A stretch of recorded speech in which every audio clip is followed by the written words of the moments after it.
अथ शनैश्चरस्तवराजस्तोत्रम्। नारदुवाच ध्यात्वा गणपतिं राजा धर्मराजो युधिष्ठिरः धीरः शनैश्चरक्षेमं चकारस्तवमुत्तमम्।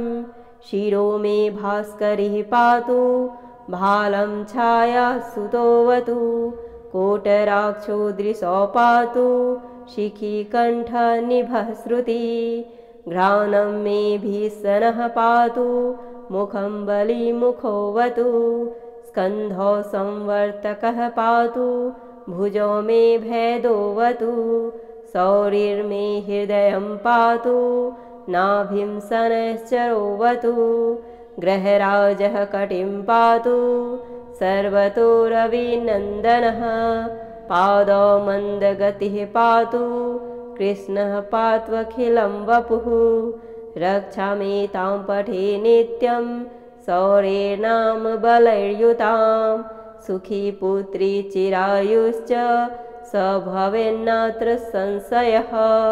शौरिः शनैश्चरः कृष्णो नीलोत्पलनिभः शनिः शुष्कोदरो विशालाक्षो दुर्निरीक्षो विभीषणः शिखिकण्ठनिभो नीलश्छाया हृदयनन्दनः कालदृष्टिः कोटराक्षः स्थूलरोमावलीमुखः दीर्घो निर्मांसगात्रस्तु शुष्को घोरो भयानकः नीलांशुः क्रोधनो रौद्रो दीर्घश्मश्रुजटाधरः मन्दो मन्दगतिः खञ्जो तृप्तः संवर्तको यमः ग्रहराजः कराली च सूर्यपुत्रो रविः शशी कुजो बुधो गुरुः काव्यो भानुजः सिंहिकासुतः केतुर्देवपतिर्बाहुः कृतान्तो नैऋतस्तथा शशिमरुतकुबेरश्च ईशानः सूर आत्मभुः विष्णुहरो गणपतिः कुमारः काम ईश्वरः कर्ता हर्ता पालयिता राजेशो राज्यदायकः छायासुतः श्यामलाङ्गो धनहर्ता धनप्रदः क्रूरकर्म विधाता च सर्वकर्मावरोधकः तुष्टो रुष्टः कामरूपः कामदो रविनन्दनः ग्रहपीडाहरः शान्तो नक्षत्रेशो ग्रहेश्वरः स्थिरासनः स्थिरगति महाकायो महाबलः महाप्रभो महाकालः कालात्मा कालकालकः आदित्यभयदाता च मृत्युरादित्यनन्दनः शतभिद्रोक्षदयिता त्रयोदशितिथिप्रियः तिथात्मा तिथिगणो नक्षत्रगणनायकः योगराशिमुहूर्तात्मा कर्ता दीनपतिः प्रभुः शमीपुष्पप्रियः श्याम त्रैलोक्याभयदायकः नीलवासः क्रियासिन्धु नीलाञ्जनचयच्छविः सर्वरोगहरो देवः सिद्धो देवगणस्तुतः अष्टोत्तरशतं नाम्नां शौर्यच्छायासुतस्य यः पठे नित्यं तस्य पीडा समस्ता नश्यति ध्रुवं कृत्वा पूजां पठेन्मर्त्यो भक्तिमान्यः स्तवं सदा विशेषतः शनिदिने पीडा तस्य विनश्यति जन्मलग्ने स्थिति वापि गोचरे क्रूरराशिगे दशासु च गते सौरे तदा स्तवमिमं पठेत् पूजयेधः शनिं भक्त्या शमीपुष्पाक्षताम्बरैः विधाय लोहप्रतिमां नरो दुःखाद्विमुच्यते वाधायन्यग्रहाणां च यः पठेत् तस्य नश्यति भीतो भयाद्विमुच्येत बद्धोमुच्येत बन्धनात् रोगी रोगाद्विमुच्येत् नरस्तवमिमं पठेत् पुत्रवान् धनवान् श्रीमान् जायते नात्र संशयः। स्तवं निशम्य पार्थस्य प्रत्यक्षो भूच्छनैश्चरः। दत्त्वा राज्ञे वरः कामं सनिश्चान्तर्दर्धे तदा। नारदुवाच ध्यात्वा गणपतिं राजा धर्मराजो युधिष्ठिरः। धीरः शनैश्चरक्षेमं चकारस्तवमुत्तमं। शिरो मे भास्करिः पातु भालं छायासुतोऽवतु।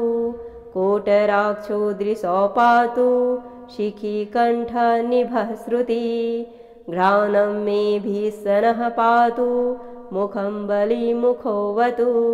स्कन्धौ संवर्तकः पातु भुजौ मे भेदोऽवतु। शौरिर्मे हृदयं पातु नाभिं शनैश्चरोऽवतु। ग्रहराजः कटिं पातु सर्वतो रविनन्दनः। पादौ मन्दगतिः पातु कृष्णः पात्वखिलं वपुः। रक्षामेतां पठे नित्यं शौर्येणाम बलैर्युतां। सुखी पुत्री चिरायुश्च स भवेन्नात्र संशयः। शौरिः शनैश्चरः कृष्णो नीलोत्पलनिभः शनिः। शुष्कोदरो विशालाक्षो दुर्निरीक्षो विभीषणः। शिखिकण्ठनिभो नीलश्छाया हृदयनन्दनः। कालदृष्टिः कोटराक्षः स्थूलरोमावलीमुखः। दीर्घो निर्मांसगात्रस्तु शुष्को घोरो भयानकः।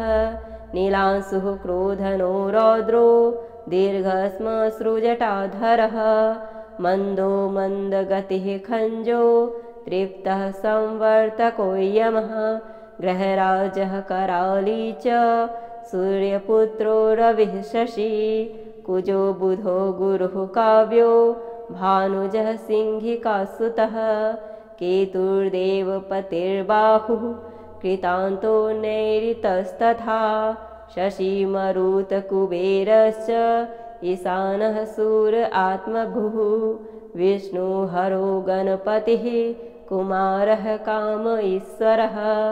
कर्ता हर्ता पालयिता राजेशो राज्यदायकः। छायासुतः श्यामलाङ्गो धनहर्ता धनप्रदः। क्रूरकर्म विधाता च सर्वकर्मावरोधकः। तुष्टो रुष्टः कामरूपः कामदो रविनन्दनः। ग्रहपीडाहरः शान्तो नक्षत्रेशो ग्रहेश्वरः। स्थिरासनः स्थिरगति महाकायो महाबलः। महाप्रभो महाकालः कालात्मा कालकालकः। आदित्यभयदाता च मृत्युरादित्यनन्दनः। शतभिद्रोक्षदयिता त्रयोदशितिथिप्रियः। तिथात्मा तिथिगणो नक्षत्रगणनायकः। योगराशिमुहूर्तात्मा कर्ता दीनपतिः प्रभुः। शमीपुष्पप्रियः श्याम त्रैलोक्याभयदायकः। नीलवासः क्रियासिन्धु नीलाञ्जनचयच्छविः। सर्वरोगहरो देवः सिद्धो देवगणस्तुतः। अष्टोत्तरशतं नाम्नां शौर्यच्छायासुतस्य यः। पठे नित्यं तस्य पीडा समस्ता नश्यति ध्रुवम्। कृत्वा पूजां पठेन्मर्त्यो भक्तिमान्यः स्तवं सदा। विशेषतः शनिदिने पीडा तस्य विनश्यति। जन्मलग्ने स्थिति वापि गोचरे क्रूरराशिगे। दशासु च गते सौरे तदा स्तवमिमं पठेत्। पूजयेधः शनिं भक्त्या शमीपुष्पाक्षताम्बरैः। विधाय लोहप्रतिमां नरो दुःखाद्विमुच्यते। वाधायन्यग्रहाणां च यः पठेत् तस्य नश्यति भीतो भयाद्विमुच्येत बद्धोमुच्येत बन्धनात् रोगी रोगाद्विमुच्येत् नरस्तवमिमं पठेत् पुत्रवान् धनवान् श्रीमान् जायते नात्र संशयः स्तवं निशम्य पार्थस्य प्रत्यक्षो भूच्छनैश्चरः दत्त्वा राज्ञे वरः कामं स निश्चान्तर्दधे तदा। नारदुवाच ध्यात्वा गणपतिं राजा धर्मराजो युधिष्ठिरः धीरः शनैश्चरक्षेमं चकारस्तवमुत्तमं शिरो मे भास्करिः पातु भालं छायासुतोऽवतु कोटराक्षो दृशो पातु शिखिकण्ठनिभः श्रुति घ्राणं मे भीषणः पातु मुखं बलिमुखोऽवतु स्कन्धौ संवर्तकः पातु भुजो मे भेदोऽवतु शौरिर्मे हृदयं पातु नाभिं शनैश्चरोऽवतु ग्रहराजः कटिं पातु सर्वतो रविनन्दनः पादौ मन्दगतिः पातु कृष्णः पात्वखिलं वपुः रक्षामेतां पठे नित्यं शौर्येणाम बलैर्युतां सुखी पुत्री चिरायुश्च स भवेन्नात्र संशयः शौरिः शनैश्चरः कृष्णो नीलोत्पलनिभः शनिः शुष्कोदरो विशालाक्षो दुर्निरीक्षो विभीषणः शिखिकण्ठनिभो नीलश्छाया हृदयनन्दनः कालदृष्टिः कोटराक्षः स्थूलरोमावलीमुखः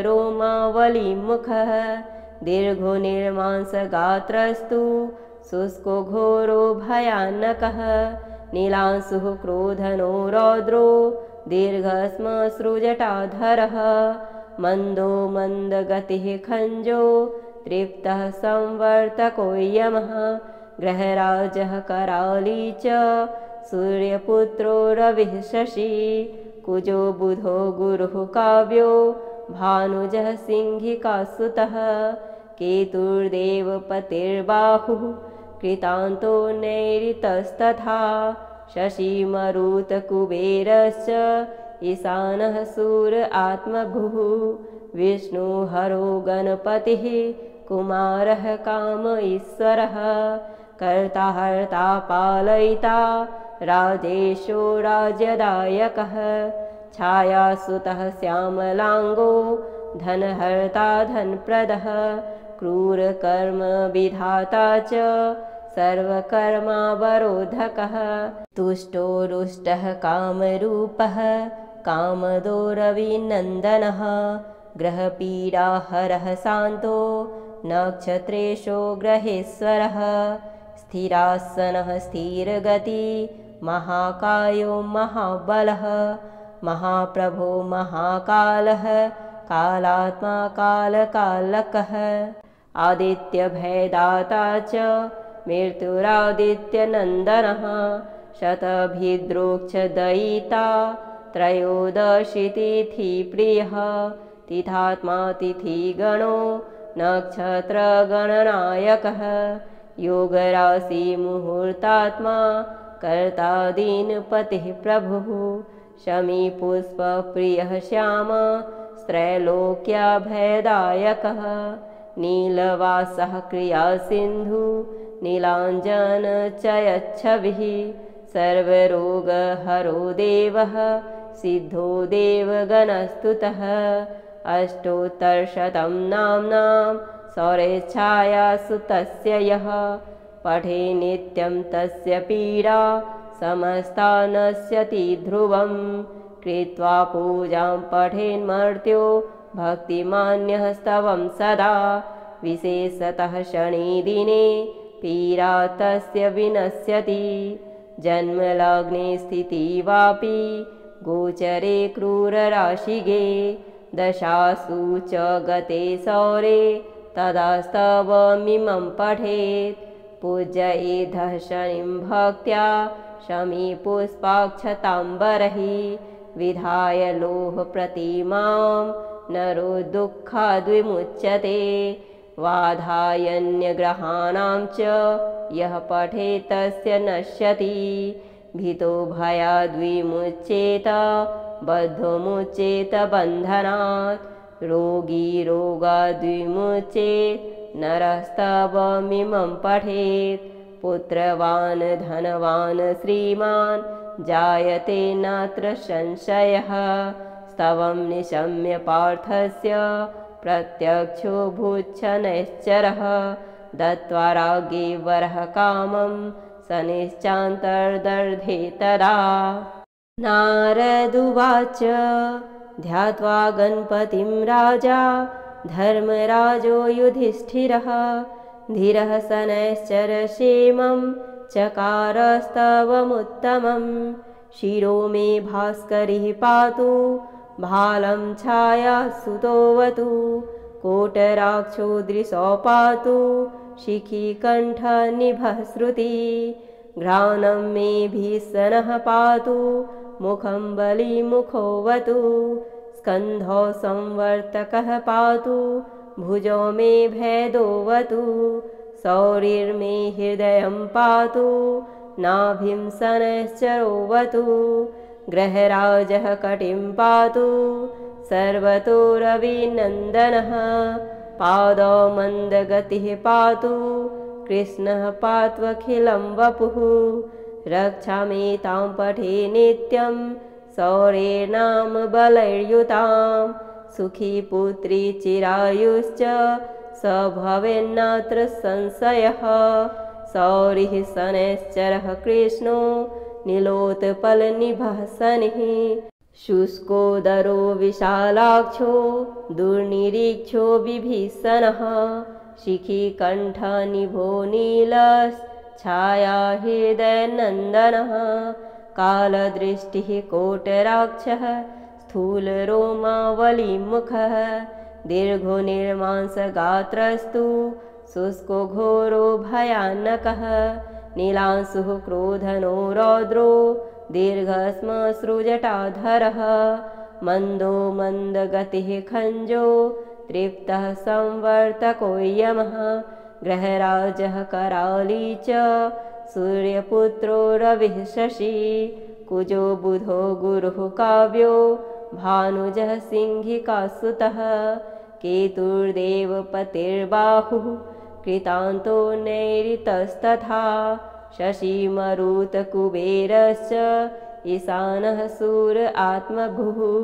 विष्णुहरो गणपतिः कुमारः काम ईश्वरः। कर्ता हर्ता पालयिता राजेशो राज्यदायकः। छायासुतः श्यामलाङ्गो धनहर्ता धनप्रदः। क्रूरकर्म विधाता च सर्वकर्मावरोधकः। तुष्टो रुष्टः कामरूपः कामदो रविनन्दनः। ग्रहपीडाहरः शान्तो नक्षत्रेशो ग्रहेश्वरः। स्थिरासनः स्थिरगति महाकायो महाबलः। महाप्रभो महाकालः कालात्मा कालकालकः। आदित्यभयदाता च मृत्युरादित्यनन्दनः। शतभिद्रोक्षदयिता त्रयोदशितिथिप्रियः। तिथात्मा तिथिगणो नक्षत्रगणनायकः। योगराशिमुहूर्तात्मा कर्ता दीनपतिः प्रभुः। शमीपुष्पप्रियः श्याम त्रैलोक्याभयदायकः। नीलवासः क्रियासिन्धु नीलाञ्जनचयच्छविः। सर्वरोगहरो देवः सिद्धो देवगणस्तुतः। अष्टोत्तरशतं नाम्नां शौर्यच्छायासुतस्य यः। पठे नित्यं तस्य पीडा समस्ता नश्यति ध्रुवं। कृत्वा पूजां पठेन्मर्त्यो भक्तिमान्यः स्तवं सदा। विशेषतः शनिदिने पीडा तस्य विनश्यति। जन्मलग्ने स्थितिवापि गोचरे क्रूरराशिगे दशासु च गते सौरे तदा स्तवमिमं पठेत्। पूजयेधः शनिं भक्त्या शमी पुष्पाक्षताम्बरैः विधाय लोहप्रतिमां नरो दुःखाद्विमुच्यते। वाधायन्यग्रहाणां च यः पठेत् तस्य नश्यति। भीतो भयाद्विमुच्येत बद्धोमुच्येत बन्धनात्। रोगी रोगाद्विमुच्येत् नरस्तवमिमं पठेत्। पुत्रवान् धनवान् श्रीमान् जायते नात्र संशयः। स्तवं निशम्य पार्थस्य प्रत्यक्षो भूच्छनैश्चरः। दत्त्वा राज्ञे वरः कामं शनिश्चान्तर्दधे तदा। नारदुवाच ध्यात्वा गणपतिं राजा धर्मराजो युधिष्ठिरः। धीरः शनैश्चरक्षेमं चकारस्तवमुत्तमं। शिरो मे भास्करिः पातु भालं छायासुतोऽवतु। कोटराक्षो दृशो पातु शिखिकण्ठनिभः श्रुतिः। घ्राणं मे भीषणः पातु मुखं बलिमुखोऽवतु। स्कन्धौ संवर्तकः पातु भुजौ मे भेदोऽवतु। शौरिर्मे हृदयं पातु नाभिं शनैश्चरोऽवतु। ग्रहराजः कटिं पातु सर्वतो रविनन्दनः। पादौ मन्दगतिः पातु कृष्णः पात्वखिलं वपुः। रक्षामेतां पठे नित्यं शौर्येणाम बलैर्युतां। सुखी पुत्री चिरायुश्च स भवेन्नात्र संशयः। शौरिः शनैश्चरः कृष्णो नीलोत्पलनिभः शनिः। शुष्कोदरो विशालाक्षो दुर्निरीक्षो विभीषणः। शिखिकण्ठनिभो नीलश्छाया हृदयनन्दनः।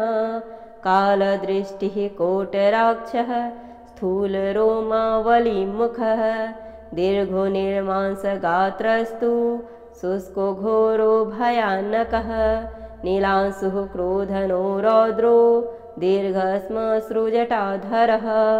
मन्दो मन्दगतिः खञ्जो तृप्तः संवर्तको यमः। ग्रहराजः कराली च सूर्यपुत्रो रविः शशी। कुजो बुधो गुरुः काव्यो भानुजः सिंहिकासुतः।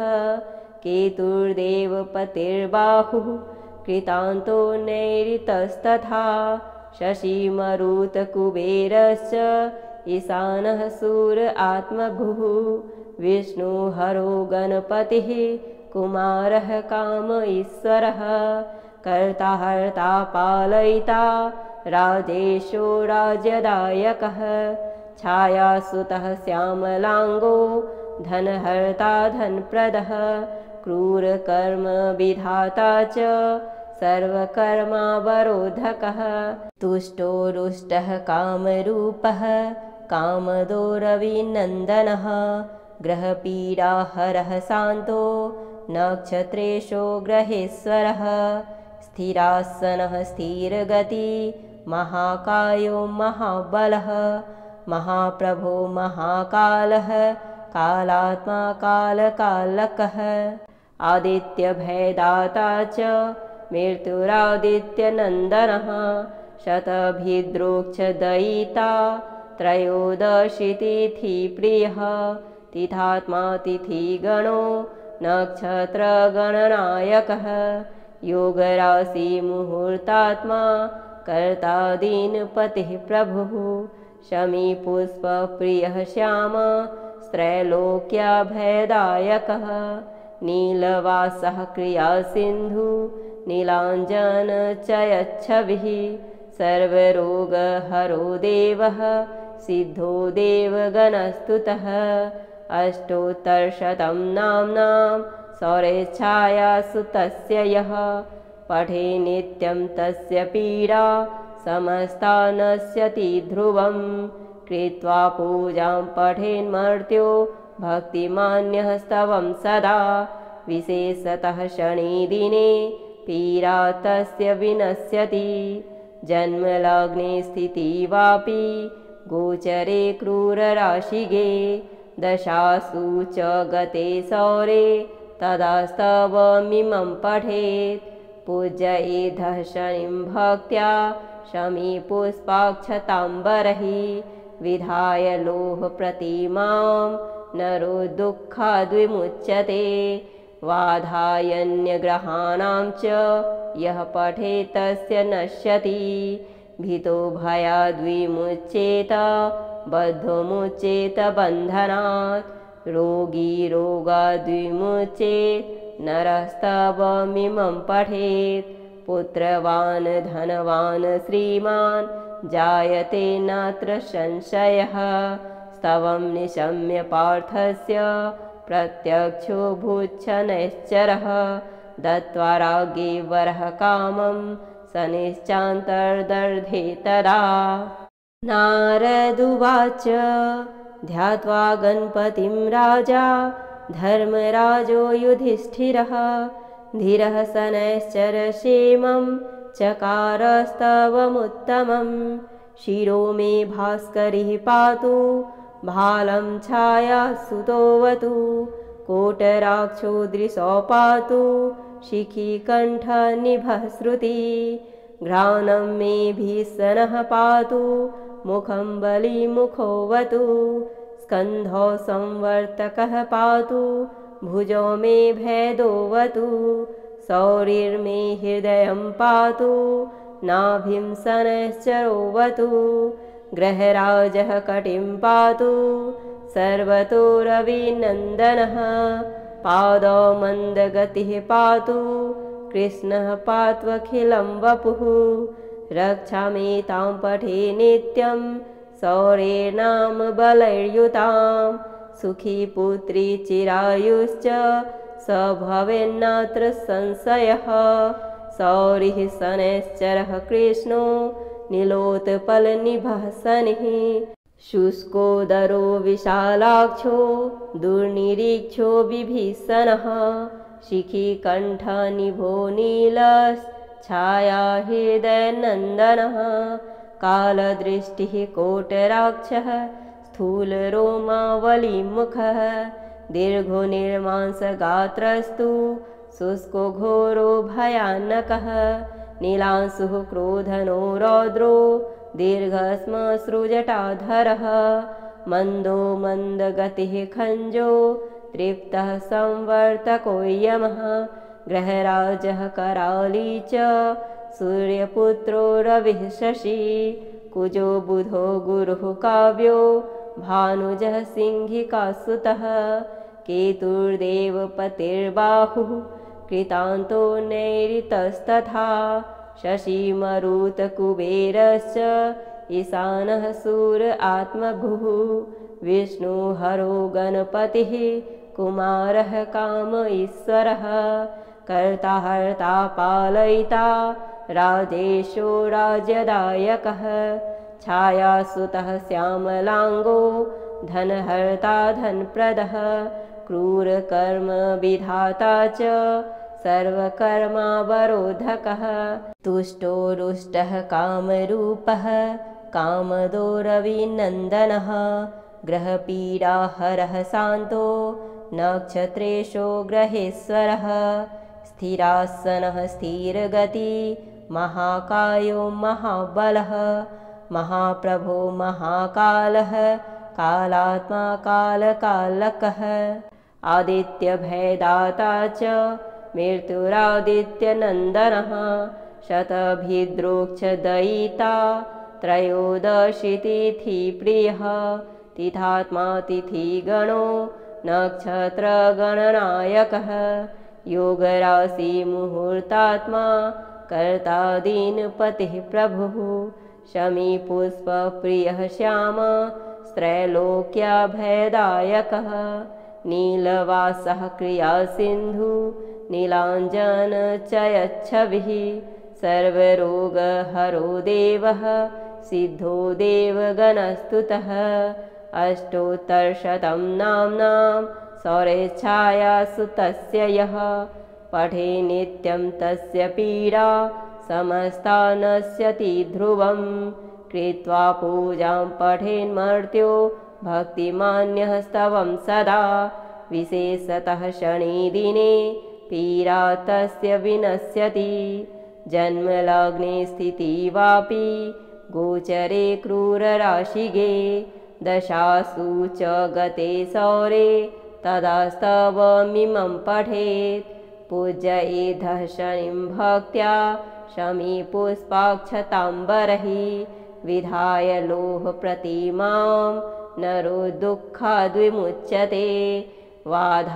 वाधायन्यग्रहाणां च यः पठेत् तस्य नश्यति भीतो भयाद्विमुच्येत बद्धोमुच्येत बन्धनात् रोगी रोगाद्विमुच्येत् नरस्तवमिमं पठेत् पुत्रवान् धनवान् श्रीमान् जायते नात्र संशयः स्तवं निशम्य पार्थस्य प्रत्यक्षो भूच्छनैश्चरः दत्त्वा राज्ञे वरः कामं सनिश्चान्तर्दर्धे तदा नारदुवाच ध्यात्वा गणपतिं राजा धर्मराजो युधिष्ठिरः धीरः शनैश्चरक्षेमं चकारस्तवमुत्तमं शिरो मे भास्करिः पातु भालं छायासुतोऽवतु कोटराक्षो दृशो पातु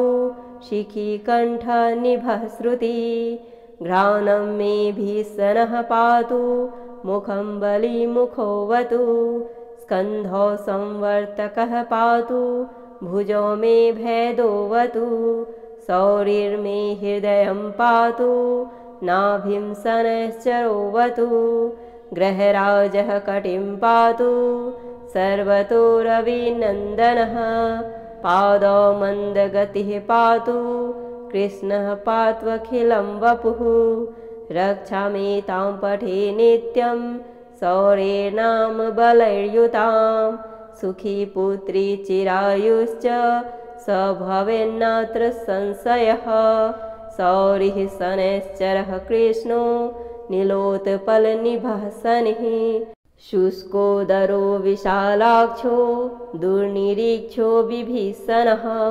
शिखिकण्ठनिभो नीलश्छाया हृदयनन्दनः कालदृष्टिः कोटराक्षः स्थूलरोमावलीमुखः दीर्घो निर्मांसगात्रस्तु शुष्को घोरो भयानकः नीलांशुः क्रोधनो रौद्रो दीर्घश्मश्रुजटाधरः मन्दो मन्दगतिः खञ्जो तृप्तः संवर्तको यमः ग्रहराजः कराली च सूर्यपुत्रो रविः शशी कुजो बुधो गुरुः काव्यो भानुजः सिंहिकासुतः केतुर्देवपतिर्बाहुः कृतान्तो नैऋतस्तथा शशिमरुतकुबेरश्च ईशानः सूर आत्मभुः विष्णुहरो गणपतिः कुमारः काम ईश्वरः कर्ता हर्ता पालयिता राजेशो राज्यदायकः छायासुतः श्यामलाङ्गो धनहर्ता धनप्रदः क्रूरकर्म विधाता च सर्वकर्मावरोधकः तुष्टो रुष्टः कामरूपः कामदो रविनन्दनः ग्रहपीडाहरः शान्तो नक्षत्रेशो ग्रहेश्वरः स्थिरासनः स्थिरगति महाकायो महाबलः महाप्रभो महाकालः कालात्मा कालकालकः आदित्यभयदाता च मृत्युरादित्यनन्दनः शतभिद्रोक्षदयिता त्रयोदशितिथिप्रियः तिथात्मा तिथिगणो नक्षत्रगणनायकः योगराशिमुहूर्तात्मा कर्ता दीनपतिः प्रभुः शमीपुष्पप्रियः श्याम त्रैलोक्याभयदायकः नीलवासः क्रियासिन्धु नीलाञ्जनचयच्छविः सर्वरोगहरो देवः सिद्धो देवगणस्तुतः अष्टोत्तरशतं नाम्नां सौरेच्छायासु तस्य यः पठे नित्यं तस्य पीडा समस्ता नश्यति ध्रुवं कृत्वा पूजां पठेन्मर्त्यो भक्तिमान्यः स्तवं सदा विशेषतः शनिदिने पीडा तस्य विनश्यति जन्मलग्ने स्थिति वापि गोचरे क्रूरराशिगे दशासु च गते सौरे तदा स्तवमिमं पठेत् पूजयेधः शनिं भक्त्या शमीपुष्पाक्षताम्बरैः विधाय लोहप्रतिमां नरो दुःखाद्विमुच्यते वाधायन्यग्रहाणां च यः पठेत् तस्य नश्यति भीतो भयाद्विमुच्येत बद्धोमुच्येत बन्धनात् रोगी रोगाद्विमुच्येत् नरस्तवमिमं पठेत् पुत्रवान् धनवान् श्रीमान् जायते नात्र संशयः स्तवं निशम्य पार्थस्य प्रत्यक्षो भूच्छनैश्चरः दत्त्वा राज्ञे वरः कामं शनिश्चान्तर्दधे तदा। इति श्री भविष्यपुराणे शनैश्चरस्तवराजः सम्पूर्णः।